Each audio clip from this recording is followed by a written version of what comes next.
Hey everybody, welcome back to my channel. This is Outed, Chapter 18.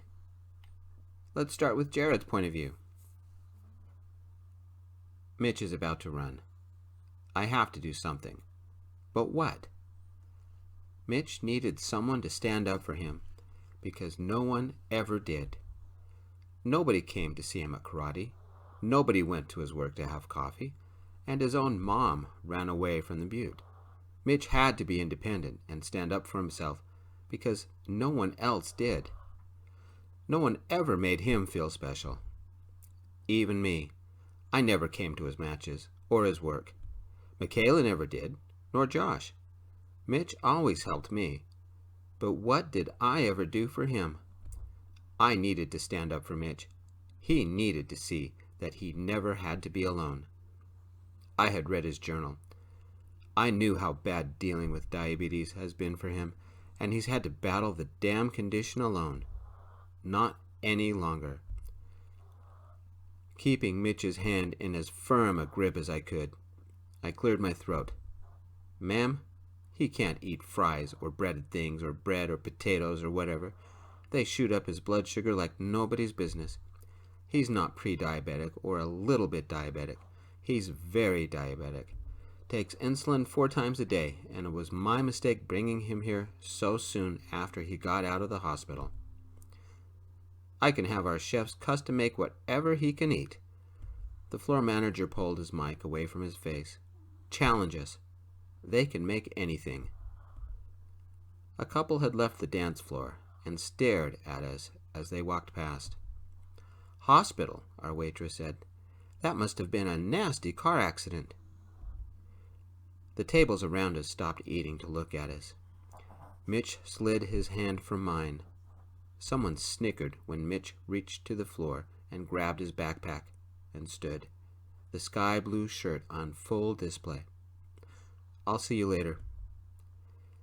Mitch's face became an emotionless mask, his lips pressed into a thin, flat line. The color faded from his cheeks. He'd walk back to his truck and drive off. Mitch needed to know that he wasn't alone. But I was losing him. Michaela and Josh came back from the dance floor. Everything all right? Josh had his arm around Michaela, a simple gesture that said more than words could. What was the one thing Mitch never got at the Monster House? Or at work, and only occasionally from my mom? A hug. A dance floor was the perfect place for that. Nothing is as private as a couple dancing. We'll be back. I took the backpack from Mitch and set it on a chair. I'd rather go, Mitch said, and he gave a pained smile. Home. The realization hit Mitch at the same time I understood his despair. I could almost read his mind. I don't have a home. He'd live in his truck, and I might never see him again. This entire night was my fault. I'm not letting you be alone, I said. Time to take your date dancing. Can't you just stop? Mitch shouted. Josh and Michaela stopped whispering to each other and stared at Mitch. I needed a beer. Maybe 2. No. Come on. I pulled Mitch with me to the side of the floor. I held Mitch and started slow dancing with him. But Mitch only stood there. He didn't return it, but I hugged him anyway. Everyone's staring at us, Mitch mumbled. Who cares? They're staring at me. At my face, Mitch said, his voice unsteady and filled with emotion. At the mess I've made of your shirt, at me dripping everywhere, at your pretty date. Slap a couple of stickers on me and I'll be the ugly truck tonight. Ouch. The sarcasm didn't hide what? Self-loathing? A hint of disgust at himself? I pulled Mitch closer. The back of the shirt was as wet as the front. It doesn't matter. We'll never see them again anyway. Mitch closed his eyes and let out a small sigh. I'm sorry. Worst date you've ever had. My fault, I said. I thought this would be fun. We'd get you out of the house for a while, hanging out with friends. My longboard is in the car. You three have fun. Just let me leave, Mitch pleaded. No. At least you're out of the house for a while, doing something different, with people who care. I guess your plan worked, Mitch said, a bite to his tone. You still see it, don't you? Saturday night, everything? Mitch paused. Yeah. The music changed to something vibrant, and line dancing started again. I ignored it and just held Mitch. Headache? A little. Lay your head here. We can just talk, like always. Mitch should have been at home, sitting out in the sun, doing nothing. Not work, not karate, not dancing, not being among people. Mitch was right. The people stared at the bruises, and the cast, and the bandages, and the wrecked shirt. His hair escaped from the ponytail. That didn't matter. Mitch needed someone to hold him and say, "You're going to be all right." The rhythm was loud, wild, some fast-moving country beat. It was a song I had danced to many times. More people joined the line dancers, leaving a space for the two slow-dancing men back in the corner. We're not following their music, Mitch said. I suppressed a smile. Mitch hadn't realized that I had him in a covert hug. That's where you're wrong. They're not following our music. What about Josh and Michaela? They're doing just fine. We aren't the only couple slow dancing. Mitch closed his eyes and said nothing. You're going to be fine, I said. You're stronger than the rest of us. Always have been. You need to realize that you're safe now. Mitch laid his head on my shoulder, facing toward me, bruises and the cut facing up. You need to know that people care about you. I'm one of them, I said. I wish you had never gone back to your old house that night. You wouldn't believe how badly I freaked out. I went everywhere looking for you, and you were always a step ahead of me. Mitch tightened his grip, his wet shirt soaked into mine. Sensei Robert came to see you at the hospital, and Mrs. Harding brought in your insurance information herself. She could have called it in, but she came to see you, I said. Did you know Mom and Mrs. Jackson never stopped praying? Mom can't leave the house, and Mrs. Jackson is 80-something. They did what they could. Mitch's arms relaxed a little, and he held my waist. Officer Lopez and his friends spent all night trying to find you, I said. We knew you were in a bad state. Michaela and Josh cut their trip short as soon as they heard. I thought I heard a slight inhale. You are not alone, I said.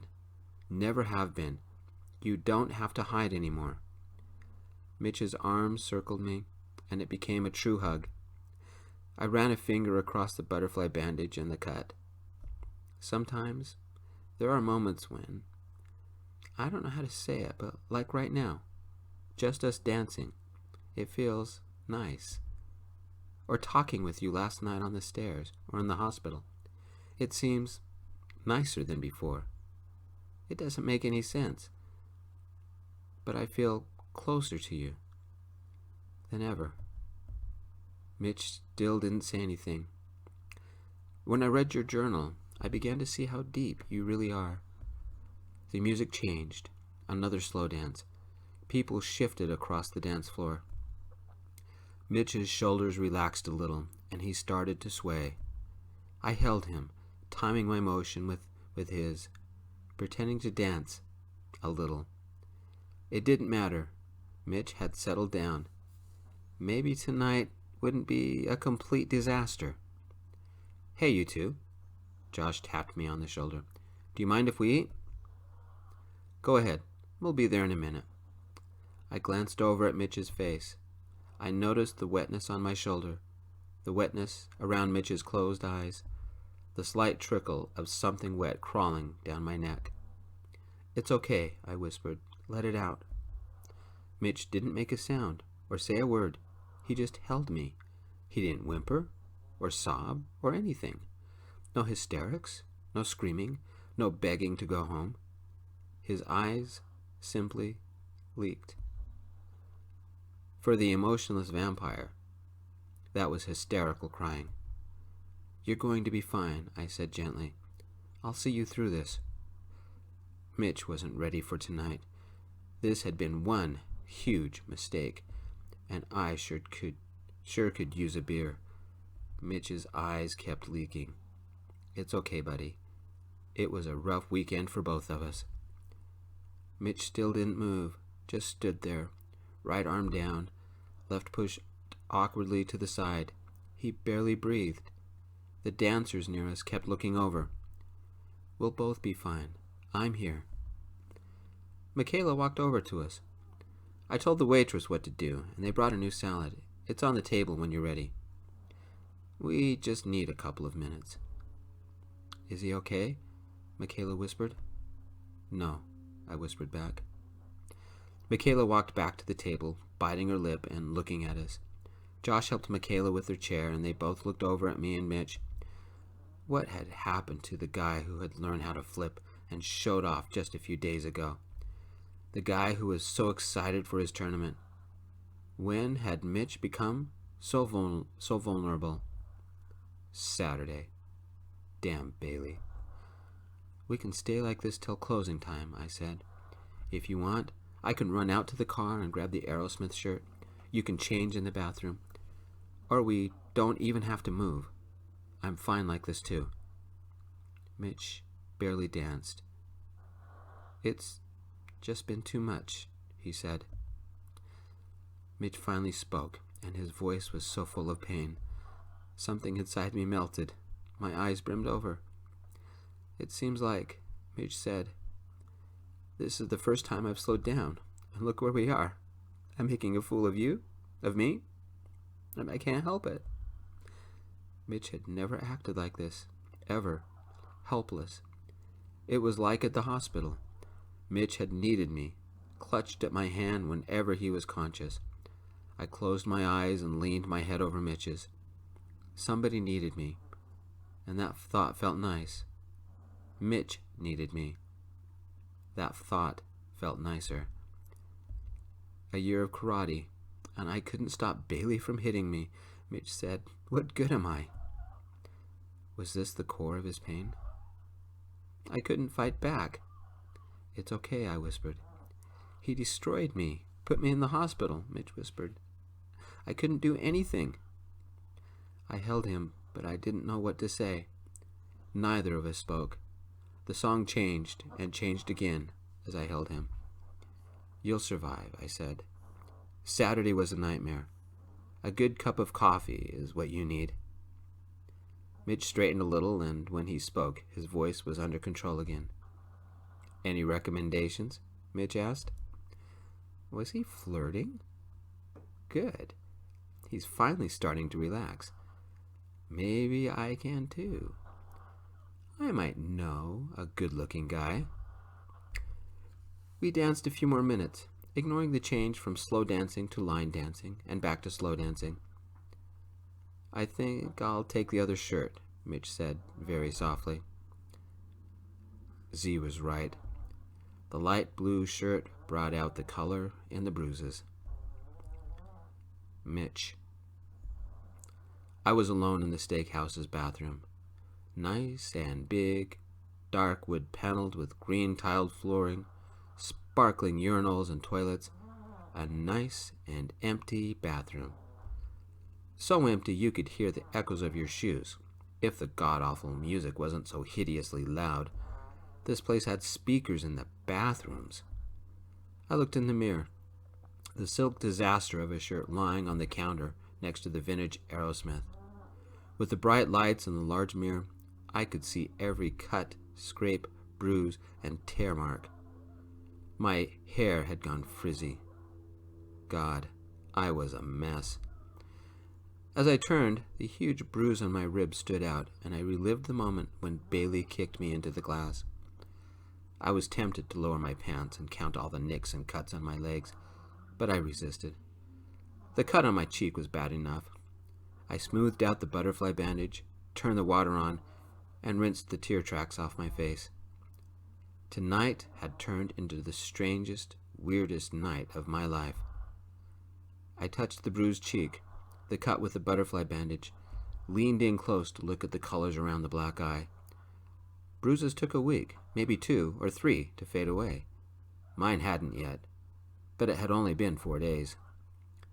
The door opened behind me, and somebody wearing a Butte Steakhouse uniform stepped in and closed the door. "You okay?" I knew that voice immediately, even though we hadn't talked for years. There he stood, just like high school. Dark hair, deep eyes that could look right through you. As sexy as ever. "Hi, Raoul. It's been a while." "I heard about what happened at your place." Raoul walked over and wrapped his arms around me, just like he did back at the high school library when no one was around. "How did you know about it?" "Word spreads fast in the Butte," he said. He turned me around, looking at my face. Then he shook his head as he saw the ribs and cast. "Are you okay?" "I don't know." "Face the mirror," Raoul said. He took my hat off and, like the old days, he undid my braid. "When did you get out of the hospital?" "Yesterday.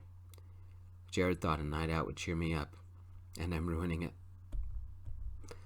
Just like years ago, Raoul twisted my hair together into a tight, neat braid. He gave a little nod. "Ruining it in the right way. You just need to look at Jared." "What do you mean?" I grabbed the vintage tee and pulled it over my head. This is what I felt comfortable in. Maybe Jared would let me buy it. Raoul gave me that little smile that made me fall in love with him all those years ago. "He's suffering as much as you are. Maybe more. I think Jared needs you more than you need him." "What did you see?" "The look on his face as you were dancing. I've only heard rumors, but I think this last weekend hurt him more than it hurt you. And by the looks of it, it hurt you pretty bad. I think it's worse for him." Raoul lifted one of his eyebrows and put the hat back on my head.